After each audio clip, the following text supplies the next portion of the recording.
लक्ष्मी जी ने कहा आप जाइए। नारायण आए, पूछा क्या चाहिए तुझको? राजा अनर्थ कहते हैं तप करते करते वर्षों निकल गए। महाराज मेरे पिता ने मुझे श्राप दिया है, मैं अगर पृथ्वी पर रहूंगा तो जलकर भस्म हो जाऊंगा।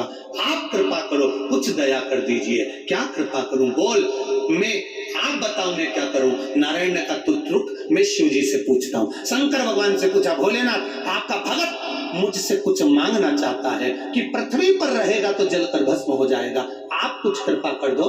तब शंकर भगवान ने कहा कि देखो एक काम कर सकते हो नारायण, वो पृथ्वी पर जलकर अगर भस्म हो जाएगा तो समुद्र पर ही उसकी एक नई नगरी का, एक पुरी का निर्माण कर दीजिए। अब समुद्र के जल पर पुरी का निर्माण, नगरी का निर्माण कैसे हो सकता है? शंकर भगवान ने कहा कुछ दूर नहीं है, आप एक काम करो, अपने सुदर्शन चक्र को भेजो। जिस सुदर्शन चक्र को मैंने आपको दिया था, भगवान विष्णु को जो सुदर्शन चक्र दिया वो भगवान शंकर ने दिया। मैंने जो सुदर्शन चक्र आपको दिया है उस सुदर्शन चक्र को भेजिए और वैकुंठ का ईशान कोण, वैकुंठ का एक छोटा सा हिस्सा कटवा कर बुला लीजिए। चक्र पर रखा कर वैकुंठ का एक हिस्सा चले आया, आकर उस हिस्से को समुद्र पर रखा, समुद्र पर रखा तो वो नीचे डूबने लगा। शंकर भगवान ने डमरू खड़काया, खड़काते से पानी में तरंग उत्पन्न होने लगी तो वो सुदर्शन चक्र ठहर गया।